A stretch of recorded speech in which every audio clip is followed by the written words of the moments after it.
cyber. What is that? The Yes, cyber we are. embassy. So, yes. Hello, we're live now. Thank you so much for being with us. This is Yuridia, your host from Legal Conversation Show. How are you today? For those who don't know what Legal Conversation Show is, it's just a show where we talk about legal matters. And today we have some special guests. We have Mr. Raymond Ekeh, he's an insurance agent, and then we have a lawyer, Mr. Chinedu Igbokwe. How are you guys doing today? We're doing good. Thank you for being here. We're going to do this in English and Spanish, okay? Hola, ¿cómo están? Aquí está Yuridia, su presentadora del programa de Legal Conversation Show. El día de hoy vamos a hablar sobre aseguranzas y por el día de hoy tenemos a estos invitados que somos el abogado Chinedu Igbokwe y el otro licenciado que es un agente de aseguranzas que se llama Raymond Ekeh. Voy a hacer este show en inglés y en español. Y para esas personas que no saben qué es el Legal Conversation Show, pues es un show donde hablamos de conversaciones legales, de temas legales, ¿ok? Bueno, so today's topic is one that people have been asking a lot of questions, and it's about natural disasters and insurance. So that's why I want to have a lawyer to know the legal perspective, and then an insurance agent so you can tell us exactly how to deal with this. And we have some questions already from the audience. Okay. I'm going to say this in Spanish now, and then we start with the questions, okay? Okay. Okay, Mr. Chinedu? Yes. Yes? Okay. Bueno, el día de hoy vamos a hablar de cómo hacer reclamo con tu aseguranza, especialmente ahora que pasó los storms y que son las tormentas. Y vamos a tener aquí al licenciado Raymond, que nos va a ayudar a contestar estas preguntas porque él sabe de aseguranza. Y ya con lo legal, pues vamos a hablar con el abogado Chinedu. Vamos a hacer esto en inglés y en español. Voy a hacer primero las preguntas en inglés y ya después las hacemos en español, ¿ok? Bueno. Primero, first, I want to know if you guys can see us in the audio. Primero vamos a ver si nos pueden ver y si nos pueden escuchar. ¿Si nos pueden escuchar o no? ¿Sí? Ok, si nos pueden escuchar. I want to make sure that you can hear us and you can see us, because otherwise we're just wasting time, okay? Right. So this is a live show. Okay, the first question, la primera pregunta es how to make a claim to your insurance when there's a natural disaster, like in this case. Just 1 second. Let me. So the first question, what is the first step? The first thing you need to do is, once you look around, there is damages, you call your insurance agent. So the first thing is to call the insurance agent's office, yes. Okay. To reach out to your agent. Le estaba preguntando, licenciado, que si qué es lo primero que se tiene que hacer cuando hay un reclamo, especialmente cuando pasan tormentas o desastres naturales. Y él dice que lo primero que tienes que hacer es llamar directamente a tu agente de la aseguranza, ¿ok? The next question that we have, what are we supposed to know about our insurance in case of a natural disaster? Okay, so the first thing you need to do when you talk to the agent, you've looked around the house, you know what the damages are. Okay. He's going to be able to guide you. He knows your deductible. He can be able to say, okay, well, let's move on to this. So your insurance, the most thing you need to know is, am I covered? Is that damage a covered damage? And then the agent can be able to answer those questions. If you need to file a claim, then he'll guide you in filing a claim. If it doesn't favor you in filing a claim, he might tell you, well, let's do this and do that. We might hold off from filing this claim right now. So you suggest to, as a client, if I'm the client, get a list of all the damages, go around my house, yes, and make sure that there's damage. Right. Not just say, well, I think yes, the roof is damaged. I need to go outside. Send someone or go myself and make sure that there's damage. Yep. If I see a tree on my roof, yes, I know that the tree is definitely having a damage on my roof. I still will look around to see how far did it hit just the roof. Was it You need outside? pictures too, or no? No, it's just, human eyes just Okay. let us know what happened. If you can describe it, how big the tree is, how big a dent it has done, the question an agent will ask you, if you said, there's a tree on my roof, is it leaking inside? Do you have a leak inside? If you have a leak inside, then that means there's a different thing. If there is no leak inside, then we can be able to proceed from getting a tree removal company to making sure that that roof will be damaged or not damaged by that tree.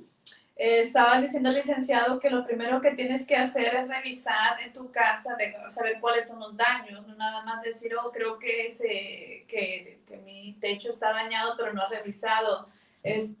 Puedes tomar fotos, pero no es necesario. Por ejemplo, si se cae un árbol en tu casa, en un techo, probablemente hay daños o se tiene que quitar ese árbol, entonces no hay necesidad, pero si lo quieres hacer, tomar fotos, no hay problema. También a saber bien qué son los daños, por ejemplo, en el techo, ¿está goteando o no gotea? Ir alrededor de tu casa y hacer una lista de todos los daños que tú tienes para cuando hables con el licenciado, pues el agente de aseguranza, pues él te pueda decir qué cubre y qué no cubre.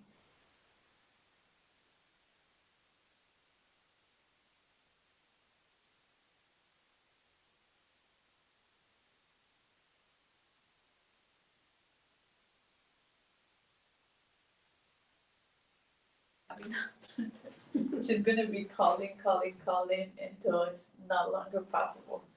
Bueno, entonces, cosas que pasan en el vivo, things that happen in the live. So that's the other question.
see what Storm does? This is not the only place. I had a couple other. Where did I go?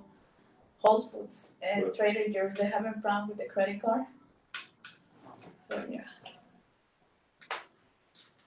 Well, let's just wait a little bit. Ahí está? Yeah. You're on now? Mm-hmm. Yeah. Is it on? Okay, we can hear it now. Okay, so vamos a regresar con la pregunta. Sorry, es que con esto la tormenta hasta el internet se va. With the storm, even the internet goes away. You guys can smile so people don't think that I'm holding you guys hostage over here, okay? Are you sure you're not holding the hostage? It looks like, but I'm not. Just for the record. Okay. Le estaba diciendo a los licenciados que por favor se sonría porque luego la gente va a pensar que los tengo aquí secuestrados y eso no está pasando. Okay, entonces la última pregunta. What are we supposed to know about insurance in case of a natural disaster? Well, first of all, you better know it before the natural disaster happens. Before? Does that happen? Yeah. You better know what you have. So usually what I always recommend is talk to your agent. Yes. Know your policy. Okay. The first 2 pages of your insurance will help you know exactly what is covered, what is not covered. The first 2 pages. 2 pages of every policy will tell you. Okay. El licenciado está diciendo que la pregunta es qué es lo que tú tienes que saber acerca de tu aseguranza en caso de que haya un desastre natural. Dice el licenciado que por lo regular en las primeras 2 páginas del contrato ahí dice qué es lo que cubre. Entonces, para que pongan atención y que se recomienda que es mejor que sepas tú qué es lo que cubre antes de que pase el desastre natural y no después. Pero pues así aprendemos también, ¿no? That's how you learn. Okay. Anything else you want to add to that? Yep. Just... So the first page of that policy is going to tell you your deductible. Okay. So you must know what your deductible is. If you live in Nebraska now, we have percentage deductibles. Percentage? Okay. Mm-hmm. And that percentage is based on your whole house. So if your house is a $200,000 home and you have a 2% wind and hail, if we have a storm like we did, your percentage is 2% of your 200,000 home, and that's 4,000. Interesting. Bueno, entonces en la primera página está diciendo el licenciado de que ahí dice tu póliza, entonces que aquí en el estado de Nebraska se basa en porcentaje. Entonces si la casa es, if the house is, what you said? If the 2,000. 200,000. Si la casa, ¿tienes algo con que escrito algo? Una pluma de no algo que sea un bio, tu mejor otra vez. Si la casa cuesta $200,000, you have a pen? Yep, we can have this one. Thank you. Si la casa vale $250,000, el 2%, you said? 2%. El 2%, entonces serían $4,000, ¿verdad? 4,000. Entonces, eso es aquí en el estado de Nebraska. Ahora, so you said here in the state of Nebraska, there's 2%, 250, that will be about 4,000 What else? So if you also have to be able to differentiate what is my regular deductible, my wind and hail deductible. So you need to know that before even the policy renews. So if you're going to buy a policy in Nebraska, you better know. And the deductible is separate from the percentage? No, the percentage will be the deductible for your wind and hail. For the wind and hail. Okay. Yeah. So if you have a percentage, it will be for yours. And it's always a percentage? Nope, not a flat fee? Yep, there's a flat fee. Okay. Majority of the companies in Nebraska has flat fee, like $1,500. But now we have also companies that are coming in that has a percentage. Okay. Ahora, él está diciendo, es el deducible, hay pólizas que el deducible es un porcentaje, que es el 2%, ya les dimos el ejemplo de 250, si la casa vale $250,000, el 2% son $4,000. Eso solamente para lo que es viento y granizo, ¿ok? ese es el deducible. Hay también deducibles que es un costo fijo, que son $1,000, 500 y para compañías también. ¿Ok? That's it. That's it on Eso that es side. todo. Yeah. Muy bien. Entonces, is there anything you want to add for that? We're good now? Okay. No legal issues so far. No legal issues so far? That one is a correct issue, legal fact. Obviously, you can expect, I mean, this is like a crazy question, but it happens. Some people go get insurance right away after the disaster. It's not going to cover them, No. right? Insurance has to be paid before the occurrence. Okay. Nada más para asegurarse, porque mucha gente agarra la aseguranza, luego quieren que cubran, pero no va a cubrir. Tiene que primero tener la aseguranza y después cubre el daño. ¿Ok? Next question. With this weekend, the storm happened. So how your office has been handling that? What are your recommendations for the public, for the community? What we have been doing is, we've been taking calls and make sure that we talk to them about the claims, what was damaged, if it's food, it's going to be handled separately. We direct them to the claim department, make a claim, forward the claim to the company. Then we have a system, we will have a follow-up after a couple of days to make sure those who need. If you have, for example, power is out and you have somebody that is sick, we will recommend you have to go to a hotel because loss of use is part of it as well. Yes, that was one of the biggest questions for people that have babies, that they need to have food supply, and people that they have medicine, that they need to have the medicine. So those are like, I would say, special circumstances. Again, that's why we ask you to call your agent. The agent can be able to reach out to the, if it's an American family, I can be able to, or somebody in my office is going to call the state property manager, and we said there is a case here where somebody maybe need a shot, maybe need their medicine to be alive. We need them to move to a hospital, to move to a hotel. The hotel right away. How do we approve that? Then he can be able to call, make a few calls, get in a hotel, they go in there and everything, we call them back and say, hey, yeah, because it's easy to go to a hotel, but once I get to the hotel, I have to pay for it. I have to pay for it, and then give a credit card and all that. Then if we approve you before you go there, then the hotel knows they're going to get their money from American Family, and then you might put down $50 for incidentals, and we pay for the rest. That's kind of like, once you said, don't worry, American Family Insurance will pay for it. Yep. That's and we probably have called them already, have an number. approved, give them a claim number, have it approved already. So when they show up there, the room is already ready for them. So it's kind of like when you have a PI case that you go to the doctor and you're not using your own insurance, you're using like you just tell them you were in a car accident and this is what happened. Okay. Bueno, entonces estamos diciéndole al abogado de qué es lo que pueden hacer ahora que este fin de semana pasó estas tormentas, entonces qué es lo que tiene que hacer uno, el reclamo o cómo le está yendo a él con sus clientes. Y dice que están recibiendo muchísimas llamadas, ya todos los están atendiendo, porque hay gente de que está haciendo reclamos de su comida, de su medicina, porque se le fue la luz. Entonces, él les recomienda a todos sus clientes que vayan a un hotel, especialmente si están enfermos y si pues necesitan tener luz en su casa, no se pueden quedar, no queremos que la gente se arriesgue la salud.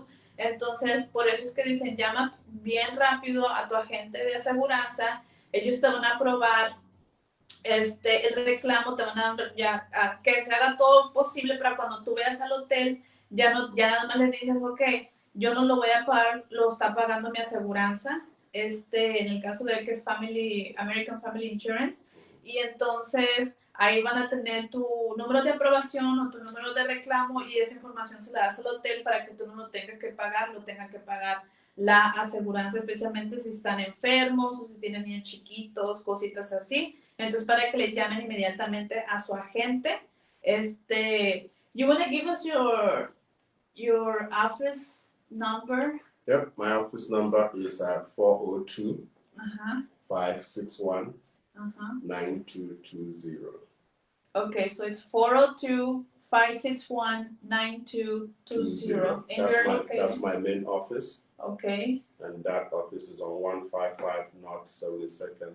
155 North 72nd Street. 72nd Street. So that's basically on 72nd and Dutch. Okay, 72nd and Dutch in Omaha, Nebraska. Yep, and I also have two other locations. You have two other locations? One is on 30th and State. 30th and State. And that's in Florence. That's Florence. So the third one is in Florence? No, that's the second one. And then there's a third one on 144 on 4th Street. When did this happen? It's been this acquiring.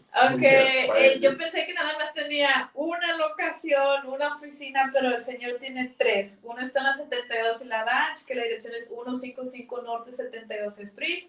La otra está en la 30 y la State, y la otra está en la 144 y la Ford. Después vamos a poner su información ahí. We're going to put that comments. In comments the information. Si hay alguien de la audiencia que tenga una pregunta ahorita con el abogado y licenciado, aprovechen porque estamos dando ahorita las consultas gratis. Let me find out when is the other questions to see what the audience are doing. ¿Hay alguna pregunta o no? No veo. Una pregunta.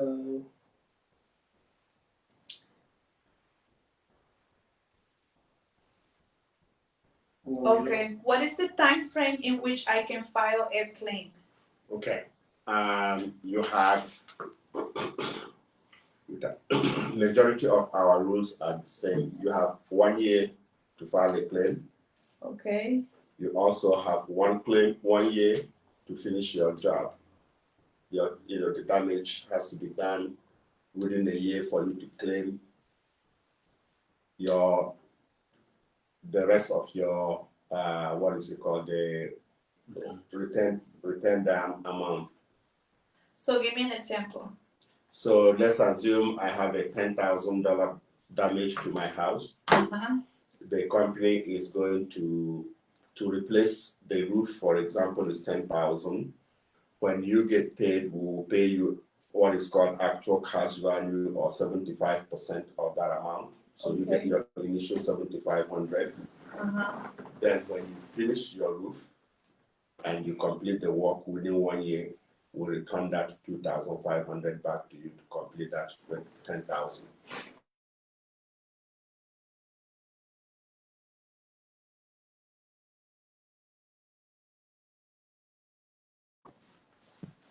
You have to get a different. So basically, I have 1 year to file for the claim. If this happened yesterday, right? I have 1 year from yesterday to file for the claim, and I also have 1 year to finish up the work.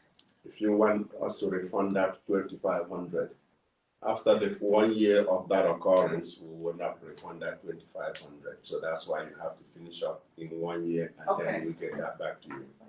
Okay. So don't wait till 1 year to file the claim, because once you file it after 1 year, then unless you do it that day, and otherwise you're not going to make it. So the best thing is, if it happened yesterday, call yesterday. Call today. Yeah, call no today. Call within a week, depending on if the roof is leaking. Call that day. If you need the medical, you need to go to the hotel. Call that day. But if everything is fine, where you don't have power outages, your house is not leaking, give it a day or two. Call so that the first wave will be for emergencies, and then we'll be attending everybody else.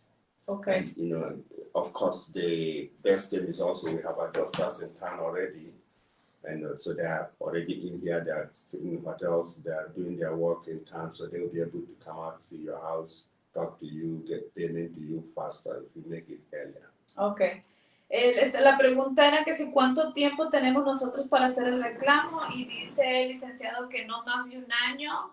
Para hacer el reclamo, por ejemplo, si pasó ayer, que no pase de 1 año, y también de que si lo vas a arreglar y quieres que te hagan el deducible, que te regresen el dinero, tiene que ser menos de un año. Entonces tampoco hay que esperarse eso, sino que simplemente lo que tienes que hacer es hacerlo lo más pronto posible. Por ejemplo, si el daño fue ayer, que no pase de una semana, y también pues terminarlo lo más pronto posible. Por ejemplo, si se te dañó el techo o algo, entonces hacerlo lo más pronto posible para que te puedan regresar el dinero también, si es que tú haces tus gastos también.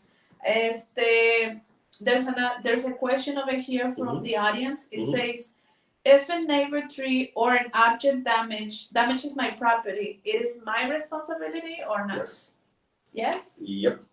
So I have a house, and he's my neighbor, and he has a big tree. And it damages your own property. And it damaged mine. Yep. But it's his tree. But it's your beautiful. So let me explain that. Valdés, el líder, dice una pregunta. Actually, that's what we've been dealing with that. Your neighbor, his tree. The tree is healthy. Nothing happened. A wind blows that tree. It falls on your house, damages your house. Your fence is on your yard.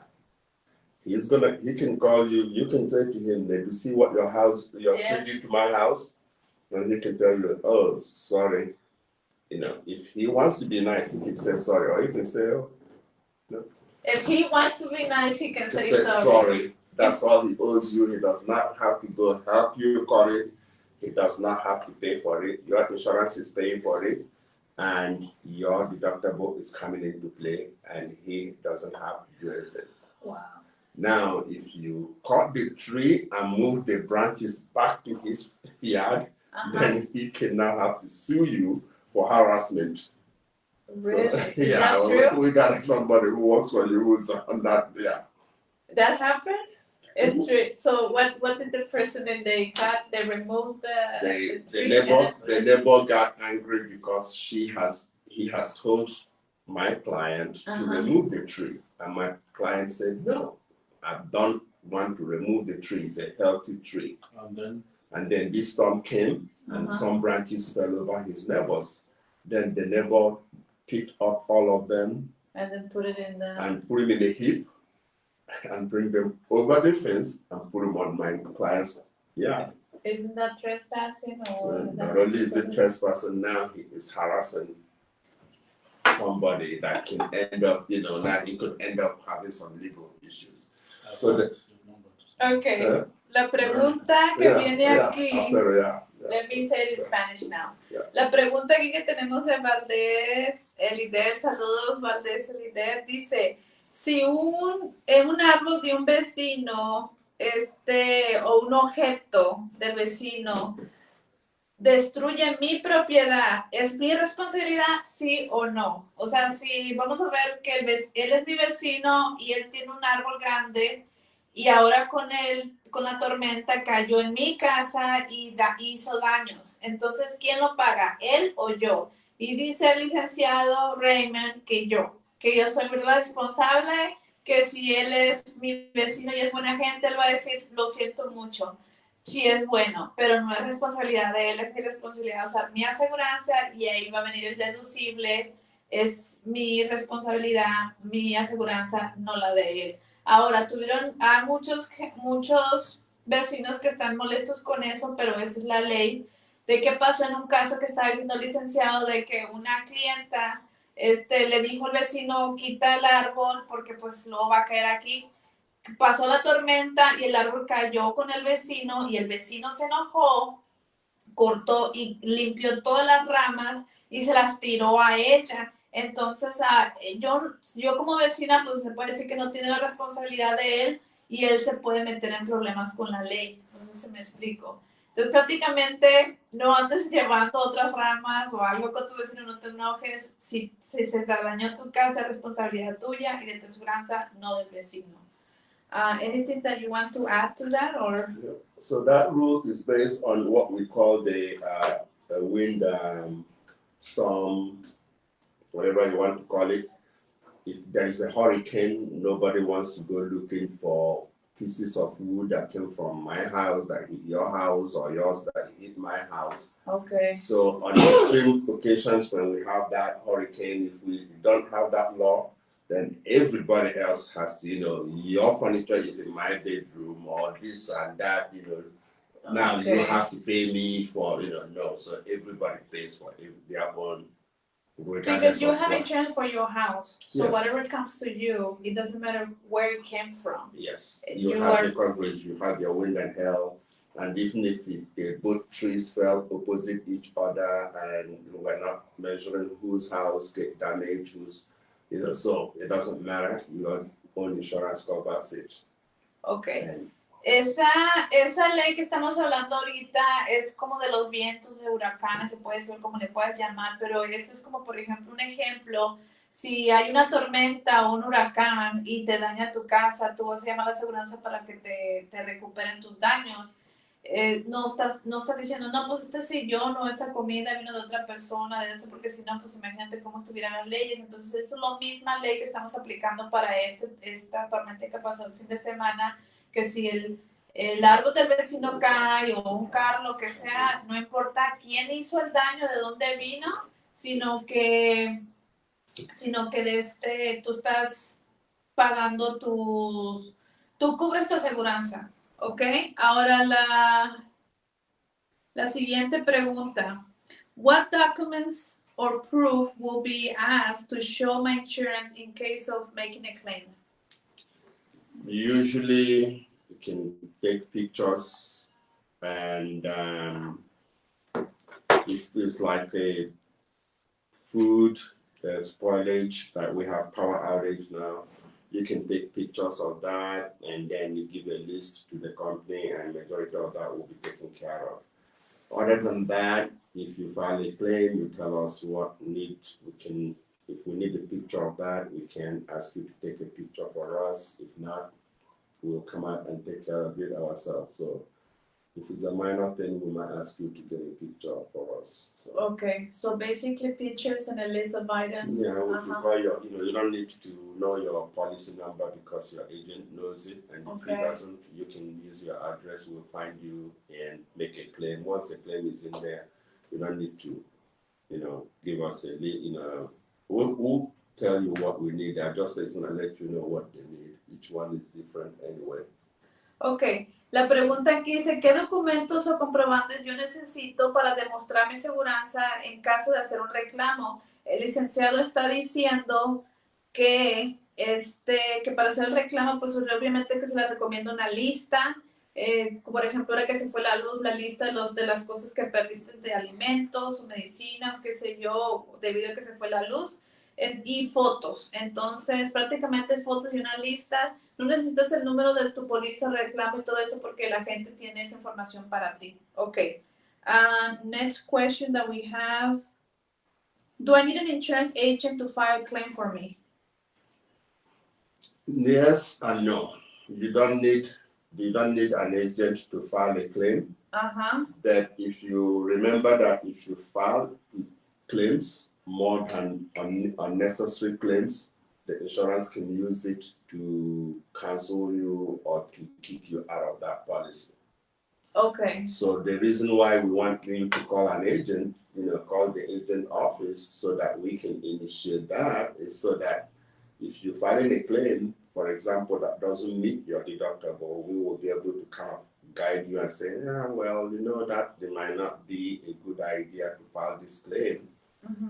Okay, so you don't want to have, in other words, we don't want you to have, you can file as many claims as you want, okay? But if your agent needs to guide you to let you know that, hey, a good example would be that little dotting. Every time you call in for that claim, for that dotting, your deductible is there, it's not going to reach it, but a claim is set up. So basically, you don't need, but it's highly recommended. You don't need to have the agent file it for you. That is very, very highly recommended because you are getting a professional look through something and be able to guide you. And I didn't know that if you make unnecessary claim, they can actually cancel you. Yes. And it's not. And that's where I can use example. If you file a claim that is one claim that is $20,000, and that's your last claim in 5 years, The insurance company is going to look at it, okay, so 5 years, 20 is one claim. I filed a claim, 4 claims, they paid 000, and now my last one is 10,000. So I'm getting half of what you're getting. Is there a limit to 5 claims in a year? No, but if you file 4 claims in a 3-4 years, whether they paid 000, it's still counted as 4 claims. Even if they didn't pay anything? It's still counted as a claim, yes. Because they're discounting the So claims. at the end of that, the company can now look at it. You file 4 claims, 0 payout. We even have a name for it. It's called 0 payout. So 0 pays, 3 of them, then you get a 15,000.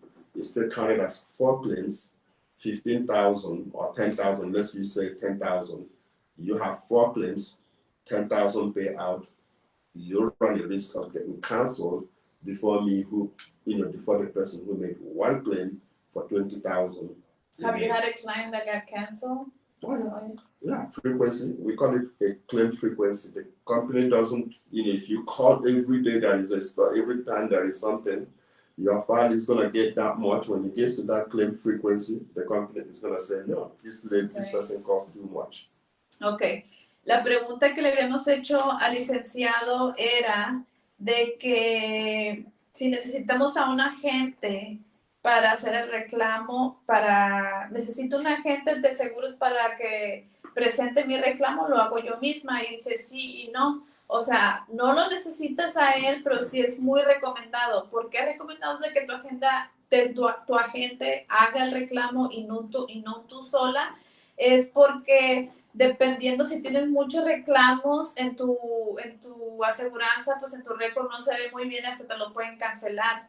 Por ejemplo, y aunque no te hagan pagado, o sea, tú haces un reclamo y se queda en el récord, aunque te hagan dado 0, que incluso se le llama zero payout, que significa de que pues no te pagaron un 0. Pero de todas maneras es muy recomendable que hables con tu aseguranza, con tu agente de aseguranza antes de hacer el reclamo y no hacerlo tú directamente para evitar ese tipo de riesgo, pero obviamente que si lo puedes hacer tú solo, ¿ok?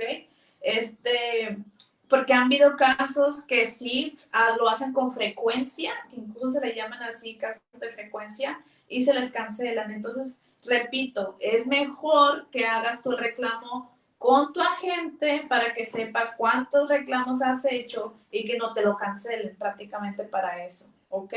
Another question from the audience. How do I know what is my responsibility and the city responsibility when there's a power line damage caused by the storm? The majority of the time, the power that gets to your house, the direct one that gets into your house, is going to be your responsibility. Say that again. The power unit, whatever it is that is attached directly to your house. So let's assume a wire that comes on to your house, while where it gets to your house pulls out, you are responsible for. Give me an example. Okay, so for instance, this is my property. This is your property. This light. Okay, so that light, that power that goes direct to that wall, and it gets pulled out from that wall, the direct one that comes to your house, whether it's to your meter or to the entrance to your house where it goes into that direct contact to your house, is your responsibility. Okay. Anything within your property is your responsibility. Okay. Outside your property is the city's responsibility. So I have lines, right? In my property, my property lines, and then whatever's inside connected to my property, then it's my responsibility. Outside so let's assume it like we have trees fall now, and it falls onto a line that comes from the city to your house. Right? Yes. That line is damaged. The tree fell on it. It's laying on the ground. The city is going to be responsible. The OPPD is going to come out and take care of that. But you are responsible for cutting the tree. So if you didn't pull it out of your house, then all they have to do is go back and get the wires back up, and that's their responsibility. What do you think of that? Can we file a complaint or no with the city? So there's a line connected from the street pole to mine, and then the tree falls right in the middle. And that's both. That's both. That the line where the entrance to your house is gonna pull out from that eventually. Yes. That you have to be responsible to connect it. That's your responsibility. The one that pulled out from the pole is the OPPD or city's responsibility. You're not supposed to pay for that one. I see. Does that make sense? Yeah. Okay. So that makes sense, right? And the OPPD will come out. You call them, they come out. Then so whatever pulls, basically, because this is my house and this is the street pole. Right. If nothing happens to this street pole by something pulled from my house, that's my responsibility. Exactly. But if my house pulled it from the tree, then it's not my responsibility. It's not your responsibility, yeah. Okay, so the that's tree clear. It can be your tree, it hits that line and the yanks it out from the pole. I'm not You're not responsible responsible for it, yes. Okay, that's good to know.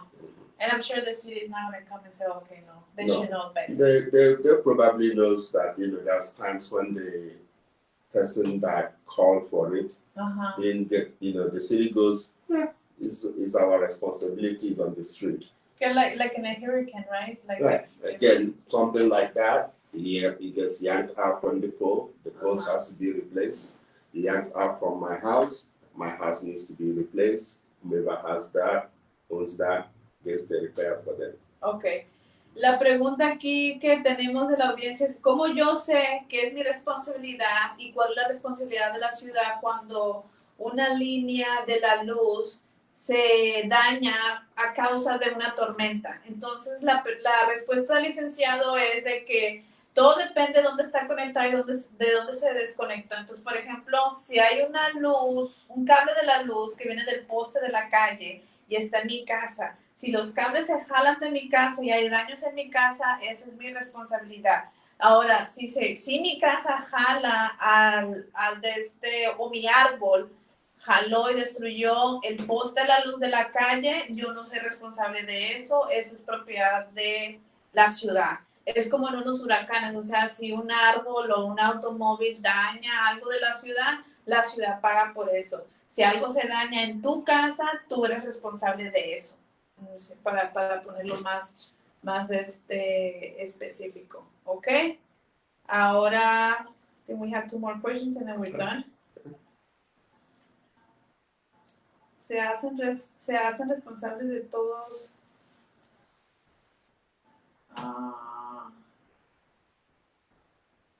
How long does it take to cover the cost of disasters?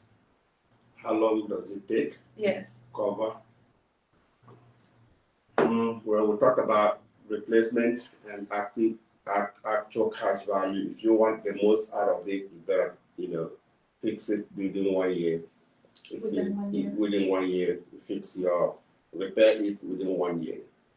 Prácticamente está diciendo, la pregunta dice que cuánto tiempo se tarda para cubrir los costos del desastre, entonces, pues prácticamente estamos hablando de 1 año, menos de 1 año, que no pase de 1 año. Now, also, if you don't finish within 1 year, very good point. If you don't finish within 1 year, call your agent before 1 year and say, I'm not going to be able to give me an extension. Then the insurance company, don't wait until a year from 2 days before.